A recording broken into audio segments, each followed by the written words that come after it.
else's life good. The left, or I should say a leftist, is operating out of a very different framework, socially, emotionally, and structurally.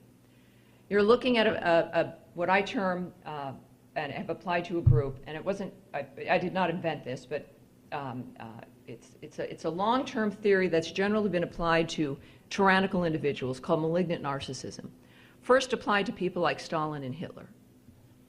That narcissism, how many of you are aware of what narcissism is? All right, you think it's a thing where you think you're great, right? Where you think you're the best thing since sliced bread? Narcissism is actually the opposite. Narcissism is the belief, and it's rooted in the negative, that everything that happens because of you. And it occurs when you're being raised as a baby. You've got parents, hopefully, or a parent, who are paying constant attention to you, that everything that happens when you're an infant is all about you. For people who don't have that, like myself, what happens is you have to give that to yourself.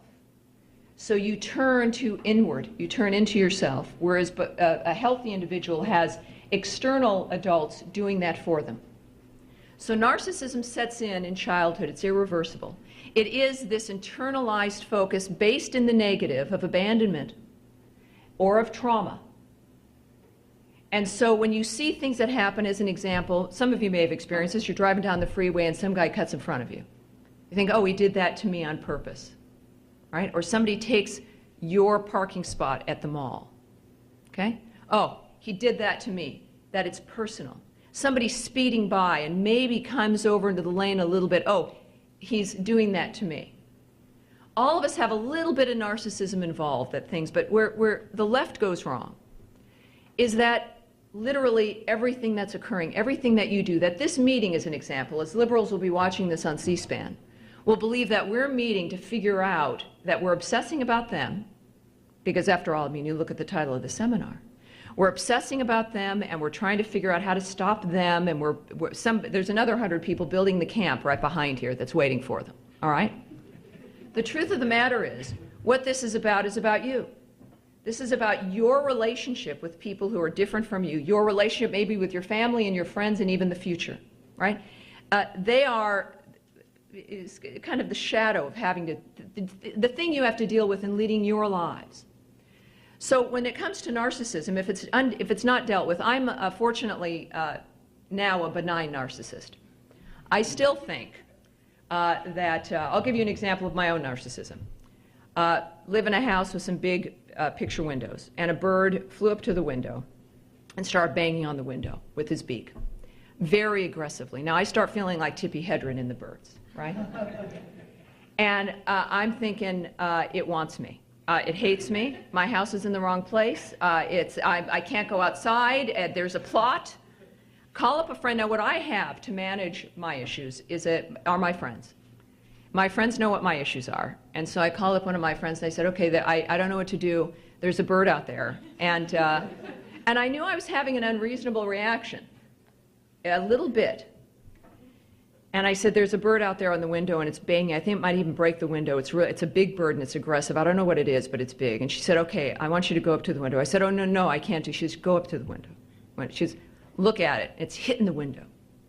And she says, first of all, is it just flying there or is it standing? I said, no, there's a ridge there. It's standing on the little ledge. She says, okay, look at its beak. I said, okay. She says, is there anything in that beak? I said, oh, yeah, there's a seed or something in there. She says, well, it's trying to open a seed pod, and your window is the flattest, hardest surface it can find. It has nothing to do with you. It has to do with it trying to open its own seed so it can have some lunch. It's not thinking about you at all. Now, that, of course, broke my heart, that the bird was not thinking about me. I could not comprehend how it was not thinking about me, but that is in part what made me a great foot soldier for the left, all right? Was the idea. And Valerie Plame, I'll give you an example. She just now had her lawsuit tossed out. She was suing everybody in the White House, and you probably, for outing her. And I've noted this as this lawsuit was going on. We know it was Richard Armitage who, as a gossip, was gossiping with Bob Novak. Armitage, who was critical of the president, probably sympathetic to people like Joe Wilson and Valerie Plame. And it was like nothing. So the lawsuit was thrown out. But Valerie Plame and her husband really believed that the leaders of the free world were obsessing about them. That the leaders of the free world in the midst of a war were just plotting and planning about how to get her.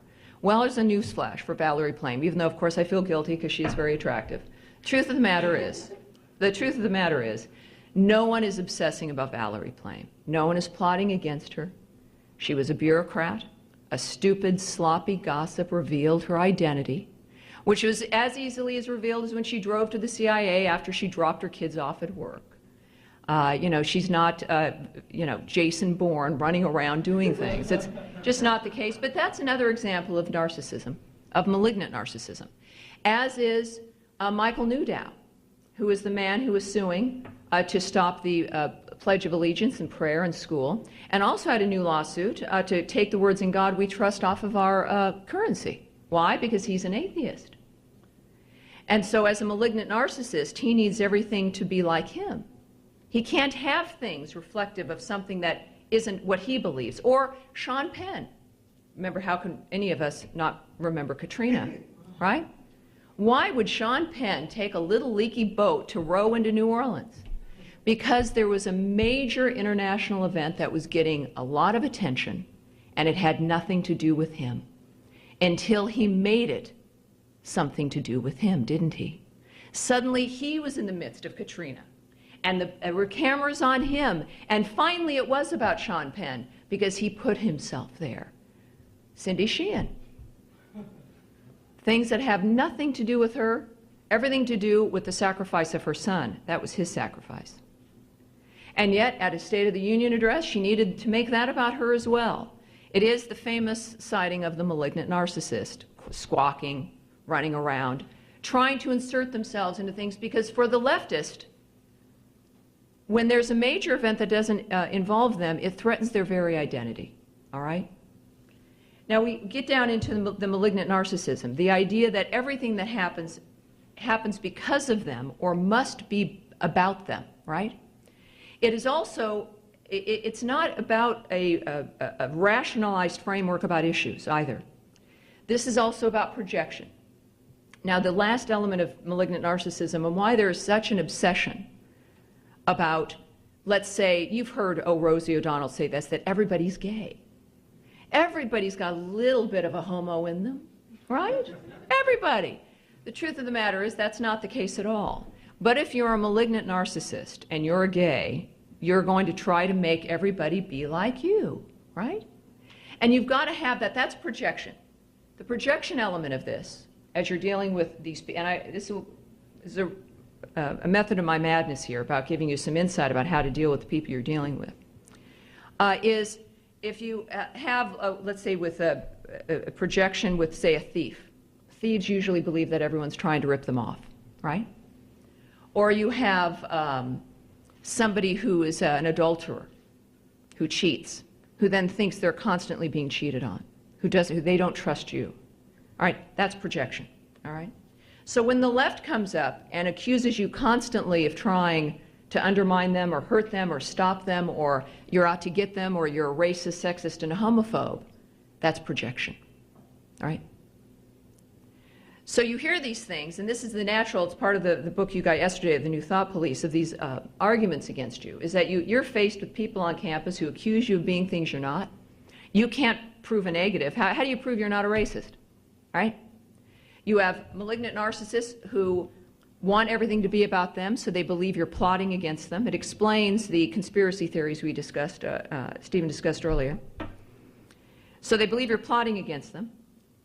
They're paranoid. They do think you're after them. I can tell you in my time and now, I was told repeatedly that Christians were out to get me.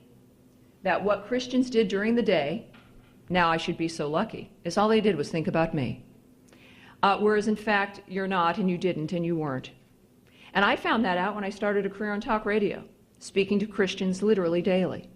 And that's where I found out I'd been lied to. But that's another reason why leftists are told not to speak to you. Because the moment they speak to you is they find out that they've been lied to about your intentions and who you are, right? So the left, in its campus activities, its attitudes towards you, its hostility, there is a tendency, how many of you have felt, and I've heard adults say this to me, at very expensive seminar retreats. I had a couple women come up to me and say, you know, maybe we just need to give up the moral high ground to the left. And they really believed that maybe the left had the moral high ground for a minute. And I said, don't you dare. They do not have any high ground at all. What they're doing is they're trying to stake out a position to keep you from being able to operate from where you naturally live.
Coming up on Levin TV, a liberal professor defends gun ownership. Once people use guns for self-protection, they are almost never injured after that point. Venezuela's murder rate skyrockets after it bans guns. And Andrew Cuomo proves more and more why he's a moron. I'm undocumented. You want to deport an undocumented person? Start with me. It all starts now. This is where freedom rings. If you believe in America, if you believe in the Constitution empowers us. It's a new day. America's back. America's back, and America's going to get strong again. We're going to defend America, and we're going to defend our interests. Liberty's voice, Levin TV. Hello, America. I'm Mark Levin. This is Levin TV on CRTV, Conservative Review TV. I want to introduce you to somebody. Bear with me. Bear with me. Professor Gary Kleck. Mark, who's Professor Gary Kleck? Well, I'm introducing you to him. He's professor in the School of Criminology and Criminal Justice at Florida State University. His research centers on violence and crime control with special focus on gun control and crime deterrence. By the way, he's a liberal, pretty much. Dr. Kleck is the author of Point Blank, Guns and Violence in America, and Targeting Guns, Firearms, and Their Control. In 1993, Dr. Kleck was the winner of the Michael J. Hendelang Award of the American Society of Criminology for the book which made the most outstanding contribution to criminology in the preceding 3 years. He's also a contributor to major sociology journals. Sounds like a typical egghead, doesn't it? He has testified before Congress and state legislatures on gun control proposals.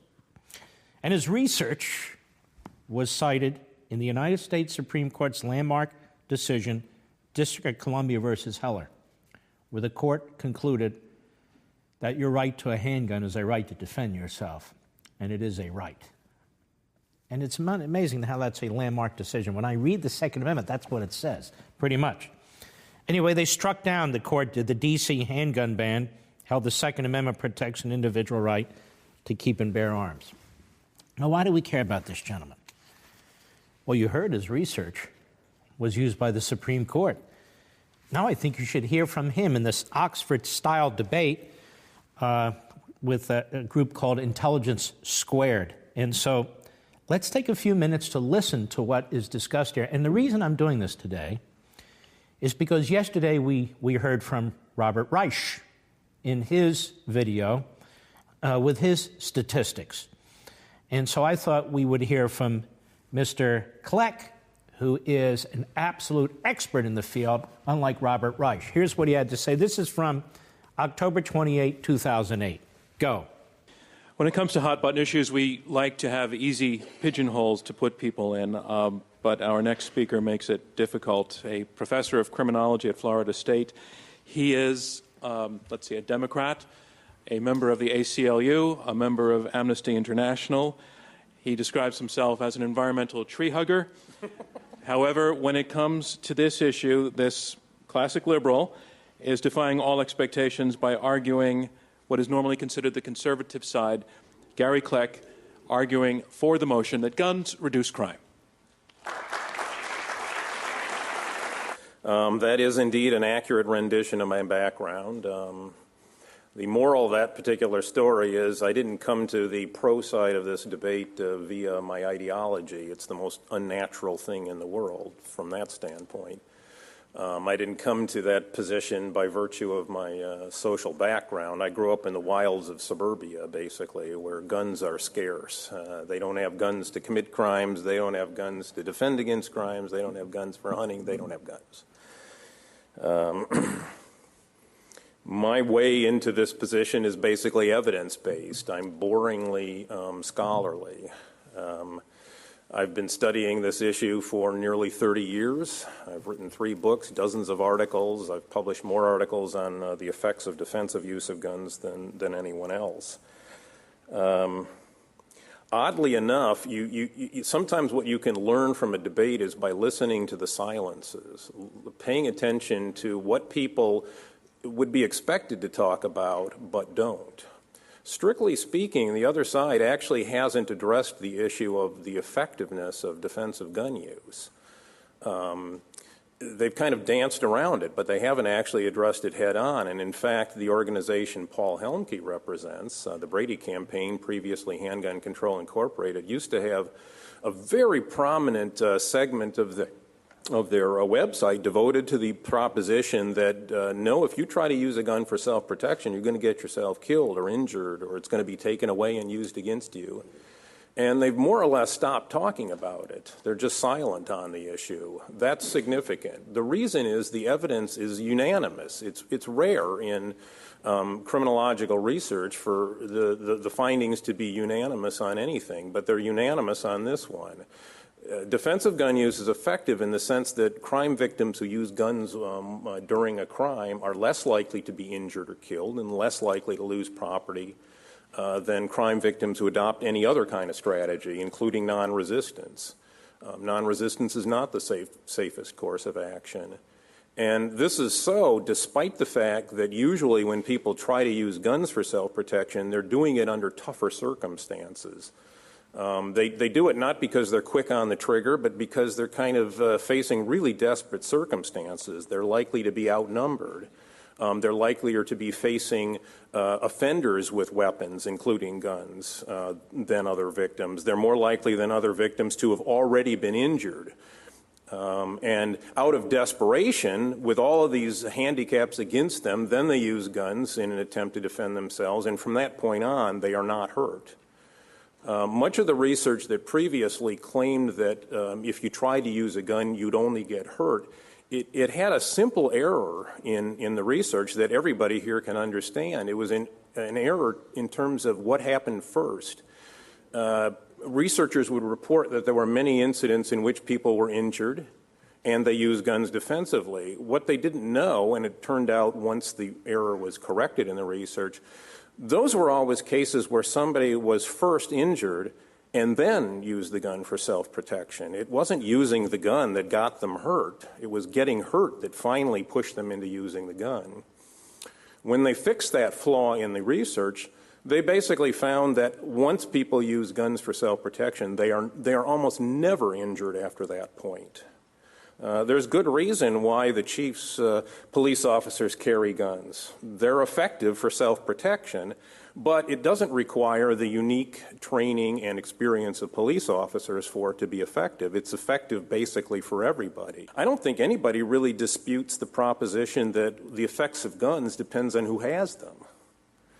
I haven't heard anybody on the other side say that guns in the hands of non-criminals are just as bad as guns in the hands of criminals. It makes a huge difference. Basically, guns in the hands of non-criminals or in the hands of victims, regardless of any prior criminal behavior, reduce violence. They reduce it in the sense that once the gun is introduced by the victim, the offender stops aggressing, period. Furthermore, defensive gun use is extremely common. Contrary to Professor Donahue's claims, it's not sheer fantasy that leads us to believe that there are on the order of 2 million defensive gun uses a year. It's simply probability sampling surveys of the same sort that Gallup and Harris and every major survey organization uses. You just ask people questions. You're not going to hear about these defensive gun uses from either your newspaper nor are the police going to hear about them because, frankly, if you had been a crime victim who used a gun for self-protection in a typical situation, you'd be insane to report it to the police. And, of course, if the police don't hear about it, neither will your local newspapers. At best, maybe you'd be arrested for unlawful possession of a firearm because most of these uses occur in public places where you're not supposed to have a gun unless you have a special carry permit. At worst, what can happen is you can be arrested for the assault itself, a criminal assault. It may well be somewhere down the road after you've gone through a legal nightmare that you're cleared of these charges, but in the meanwhile, you can be bankrupted from the legal expenses and have your reputation ruined, and nobody reads it on page 18 that, oh yeah, Joe Smith was cleared of those charges. So you're not going to hear about it from police statistics, yet scientifically conducted, objectively conducted surveys have, in at least 20 consecutive surveys, found that defensive gun use is not just common, it's more common than criminal uses. And so that's not a fantasy, as Professor Donahue would have you believe. It's about as firmly established a fact as we have to go on in this area. He's superb, and he's all fact-based. You heard his background. He's a leftist. When it comes to this issue, he says the evidence is just overwhelming, and he's not going to go with ideology. He's going to go with the facts. And there's some more facts to keep in mind when we get into this gun issue, which comes up now routinely. From the Daily Wire, want an example of how dangerous gun prohibition for citizens can be? Try Venezuela, where since April 2017 at least 163 pro-democracy protesters have been murdered by the Maduro dictatorship. In 2012, the Venezuelan National Assembly, which was dominated by communists, passed the Control of Arms, Munitions, and Disarmament Law. That bill was clear that it aimed to disarm all citizens, quote unquote. All gun sales were banned except the government entities. If a citizen was caught selling a gun or carrying one, they could get 20 years in prison. The year preceding Maduro's disarmament initiative, Caracas recorded a homicide rate of 122% per 100,000 inhabitants, roughly 20 times the global average of 6.2. So what happened next? The national homicide rate rose from 73 per 100,000 in 2012 to 90 per 100,000 in 2015. In 2014, the Maduro government invested $47 million to create 60 centers for voluntary firearm trade-ins.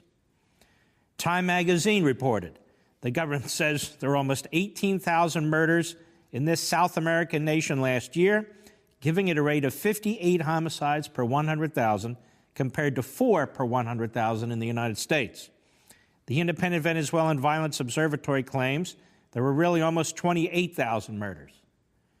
An annual comparative survey classified Caracas as the most homicidal city outside a declared war zone in 2015, with 119 homicides per 100,000. More than 330 police officers were murdered across Venezuela last year, according to counts by human rights groups. Human Rights Watch reported that the Venezuelan government used live ammunition against protesters and also rubber bullets and tear gas canisters at point-blank range with the intent to kill. In 2017, the dictatorship announced 400,000 militiamen would receive weapons. This is why you don't disarm a population. Wasn't that long ago when Venezuela was a thriving democracy. Now it is a desperate communist dictatorship. And this is what happens under these circumstances. Well, I wanted to address some of the gun points brought up yesterday by Mr. Reich. Of course, there are many more points we could make, but I won't have time to talk about Andrew Cuomo. Andrew Cuomo, as you know, is the Democrat governor of New York. New York used to be a thriving state. You know, we have a financial center in New York City. They tax the hell out of it. But New York used to be the place where all businesses wanted to go, where all entrepreneurs went, where these so-called robber barons would have, their headquarters and so forth. But today, people can't get out of New York fast enough as they flee to places like Florida. Andrew Cuomo, as governor, and even not as governor, is one of the dumbest people I've ever heard speak about anything. And if it wasn't for the Cuomo family, he'd be selling Nathan's hot dogs on the corner of one of those New York streets. And I happen to like Nathan's hot dogs, by the way. Anyway, Cuomo is the governor in what is becoming increasingly a one-party state. I know the Senate is split, but there's trouble in New York. And, of course, his dumb little brother, Chris, is on CNN. Dumbness runs in the family. But look what he wants to do to this state. He's been giving speeches now as he prepares to run for president of the United States. Pretty scary stuff. He's running for re-election as governor, just so you know. But still, he wants to be president of the United States, so he's lurched even further left than he normally would. He's out there with DeCamio, the mayor of New York City, right now. Now, you may have heard this, Andrew Cuomo claiming that he's undocumented. He's an undocumented alien. So I think we round him up and ship him out. But here's what he had to say, and this is why it's so loathsome. Go ahead. You want to talk about undocumented and the way they torture the DACA children. Whoa, hold on, what? Torture the DACA children? What's he smoking? Nobody's torturing the DACA children. The DACA children are marching in the street, and furthermore, most of them aren't children. Since when is a 30-year-old a child? Anyway, go ahead with the dummy. I'm an Italian-American. I came from poor Italian-Americans who came here. You know what they called Italian-Americans? Back in the day, they called them WAPs. You know what WAP stood for? Without papers. I'm undocumented. You want to deport an undocumented person? Start with me, because I'm an undocumented person. Okay, that's a deal. Start with him. That was just the beginning. And then he continues a couple days later. Governor Cuomo plans to give parolees the right to vote, even though this was voted down by the Senate in the New York legislature. But liberals do things by fiat if they can't get it done any other way. So he uses an executive order. He's very proud of this. See, they want illegal aliens to be legalized to become citizens to vote. They want felons to vote. So they can just keep loading up ballot boxes with these kinds of voters, which is becoming more and more the constituency groups of the Democrat Party. All right, let's check it out. Go ahead. I proposed a piece of legislation, General Holder, this past year that said parolees should have the right to vote. The Republican Senate voted down that. Now let's hold on a second. National Action Network, you know what that is, don't you? That's Al Sharpton's group. So we've now normalized Al Sharpton and his group, which have had many tax problems, as has Al Sharpton. And that's just the beginning of the Al Sharpton resume. And there's Holder, standing to the governor's right, our left, sitting rather. And of course, he's the only attorney general in American history to be held in contempt of Congress. So, quite a little presentation here. Go ahead. Legislation, which is another reason why we need a new legislature this November. But I'm unwilling to take no for an answer. I'm going to make it law by executive order, and I announce that here today. So, Holder's clapping, they're all clapping. He's excited that he's now bypassed the legislative process.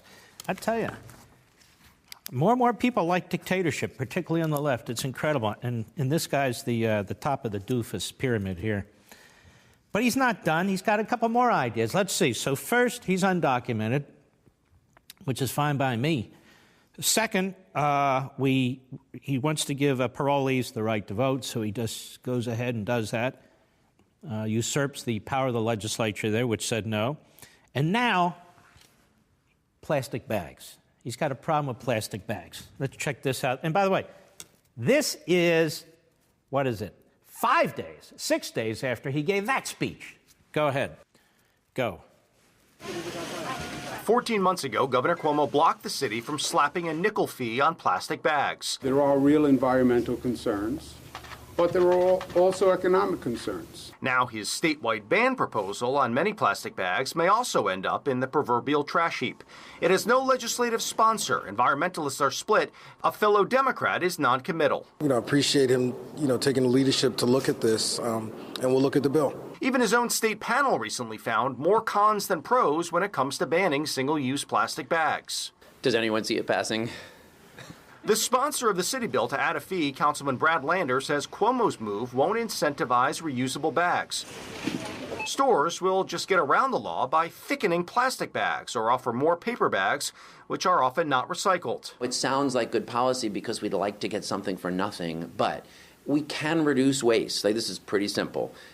We don't need disposable throwaway bags, whether they're paper or plastic, every single time we go to the store. Lander sees election year politics at work. We have to say no to... As it happens, Cynthia Nixon was in Albany Monday for an environmental rally, though before Cuomo's announcement.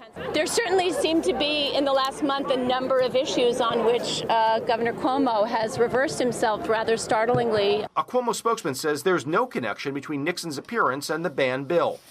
Indeed, Cuomo and Mayor de Blasio have been talking about the bag ban in recent days. This proposal will create a uniform standard across the state, and it would eliminate the local option. The timing of Cuomo's proposal also raises questions about whether he's serious. The state budget is already passed, denying him that leverage.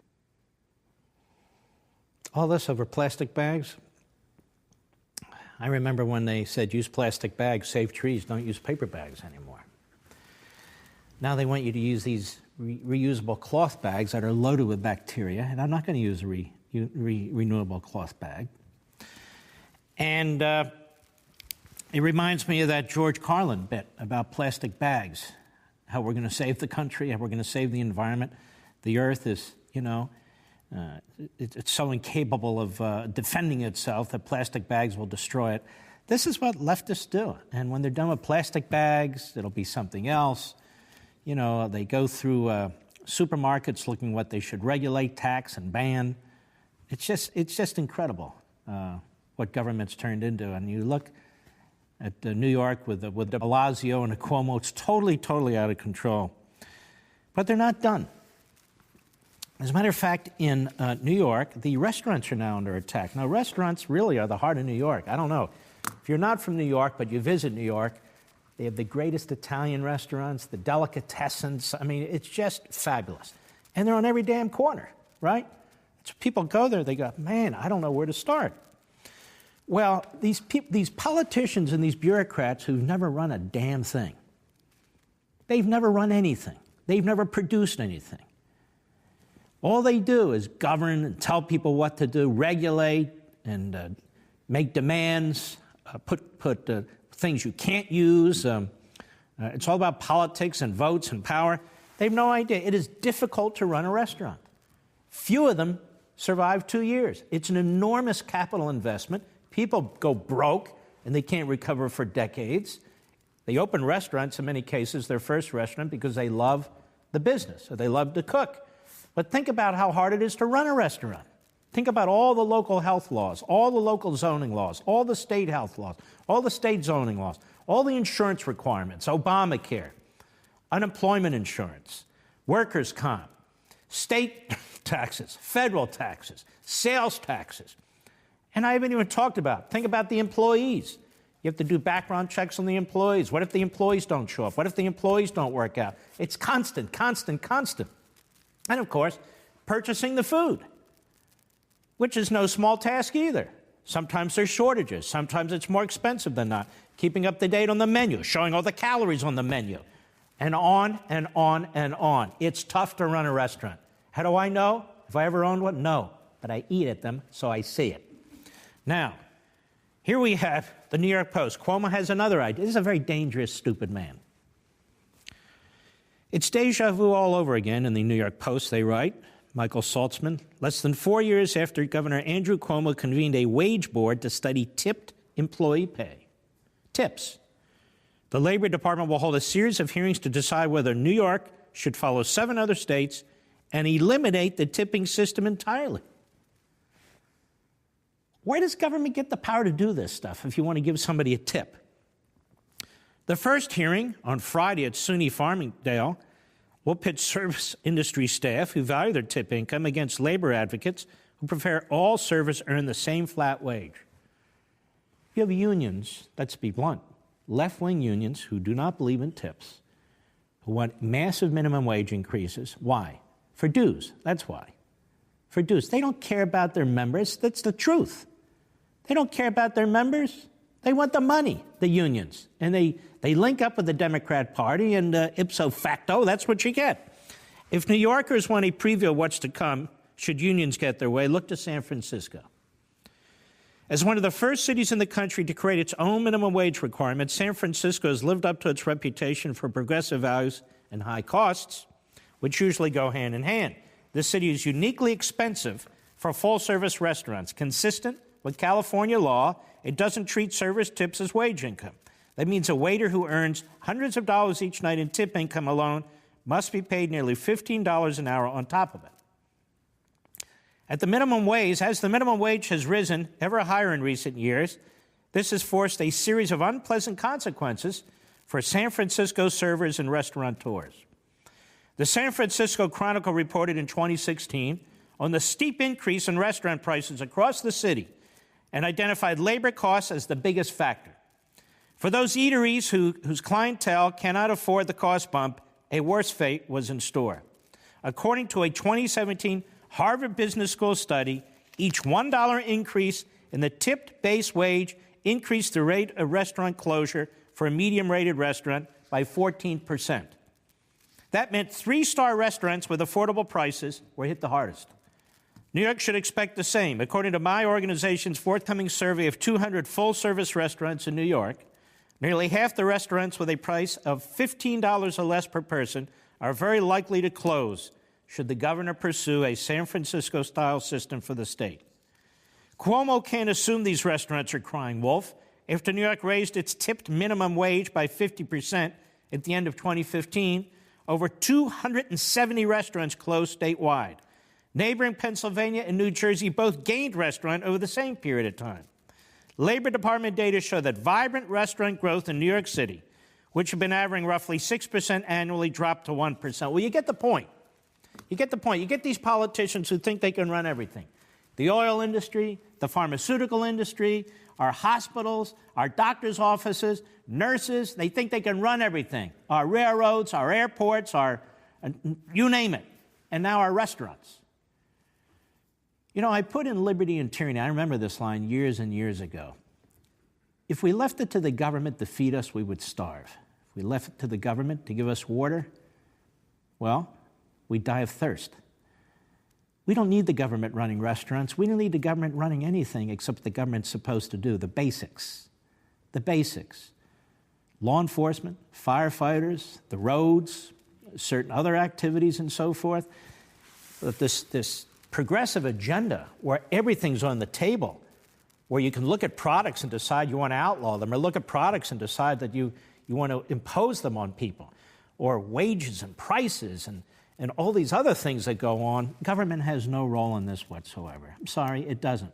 It's putting people out of work, and it's creating disastrous situations. And government doesn't even have the authority to do any of this, as far as I'm concerned. This is Andrew Cuomo's role, but he's not alone. He's one of many. He's one of many who have the same mindset. You have Bernie Sanders. You know what Bernie Sanders is proposing now? A job for every American. That it is the job of the government to give a job to every American, to make sure every American has a job. The same Bernie Sanders who says college should be free. The same Bernie Sanders who says health care should be available to everyone, like Medicare. So free college, a job for everyone, and Medicare for everyone. What is this, third grade? Some little kid in a candy store saying, I want this, I want this, I want this. Obviously, none of that can work, or at least it can't work for a long time. And he'll say, just tax the rich. Folks, you could take every damn asset that these so-called rich have, and I don't even know what it means to be rich. Is that a billionaire, a millionaire, a couple that earns $150,000? I don't know, and it won't matter, because they'll lower it to cover everybody. But you know what you'll wind up with? Venezuela. Isn't that the workers' paradise, Venezuela? I think it is. People starving to death, people murdering each other, people walking through the streets with baseball bats and sticks, clubbing wild animals in order to eat, or stray dogs and cats. There's your workers' paradise right there. Venezuela, for all of us to see in our own hemisphere, a once rich democracy. And do you know Venezuela has the largest oil reserves in the world? We went through this a couple months ago, didn't we? The largest oil reserves in the world. More than Saudi Arabia, more than the United States. And it's one of the poorest countries on the face of the earth. That's what Bernie Sanders gets you. That's what Andrew Cuomo gets you. A complete economic disaster because they create dislocation, the markets are destroyed, the incentives are destroyed, and then what happens? A police state is built. A police state where individual liberty is destroyed. And when you can't decide what to pay people, and people aren't allowed to have tips, and the government gets involved in all that kind of stuff, the question is, what can't the government do at that point? That's it.